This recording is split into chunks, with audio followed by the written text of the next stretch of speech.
নমস্কার বন্ধুরা, আজকে আমরা নিচের এই সরল অঙ্কটি করব। তোমরা দেখতেই পাচ্ছ অঙ্কটা কি আছে। এই অঙ্কটি আরআরবি এনটিপিসির 2021 সালের প্রশ্ন এসেছিল। খুবই সহজ একটা সরল অঙ্ক। তো চলো দেখে নেওয়া যাক অঙ্কটা আমরা কীভাবে করব। এখানটায় প্রথম লাইনেই তোমরা যে এই 1/2 গুণচিহ্ন 12 আছে, এখানটায় 2 আর 12-র মধ্যে কাটাকাটি করে নিতে পারো। কাটাকাটি করলে তোমরা 6 পাবে।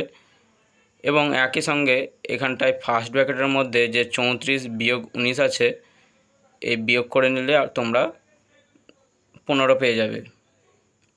চলো সেকেন্ড লাইনে কি করলাম, এই যে কাটাকাটি করেছিলাম, এর ধরুন যে 6 পেয়েছিলাম, সেই 5 আর 6-এর মধ্যে গুণ করে আমরা বিয়োগ 30 পেয়ে গেলাম। এবং এখানটায় 34 আর 19 বিয়োগ করে 15 পেয়েছিলাম, সেটা বসিয়ে দিলাম। সেকেন্ড লাইনে 12 যোগ 8 যা ছিল বসিয়ে দিলাম এবং বিয়োগ 30 বসালাম।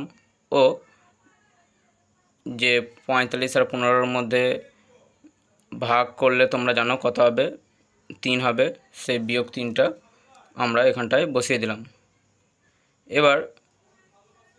এবার আমরা এই যে প্রথমের 12 আর 8, 12 যোগ 8 এই দুটোকে যোগ করে নিলাম এবং বিয়োগ 30 আর বিয়োগ 3-এর মধ্যে তোমরা জানো যে তোমরা ক্লাস 6-7-এর অঙ্কে বীজগণিতের যে অঙ্ক ছিল সেখানটায় তোমরা করেছো যে মাইনাস মাইনাস থাকলে প্লাস যোগ করতে হয়।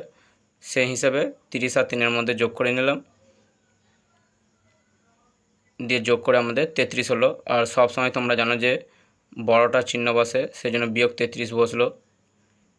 এবার শেষে এই যে 20 এবং বিয়োগ 33-এর মধ্যে তোমরা জানো যে প্লাস মাইনাস, সেই হিসেবে প্লাস মাইনাস থাকলে মাইনাস মানে বিয়োগ করতে হয়। তাহলে 20 আর বিয়োগ 33-এর মধ্যে বিয়োগ করলে কত পাবো, বিয়োগ 13। এখানটায় বিয়োগ চিহ্ন হলো কেন, যে এই যে বড়টার চিহ্ন বিয়োগ, সেই হিসাবে এখানটায় বিয়োগ 13 বসলো, বিয়োগ চিহ্ন বসলো এখানটায়। তাহলে অপশান সিটা সঠিক উত্তর হয়ে যাবে। ঠিক আছে, ধন্যবাদ।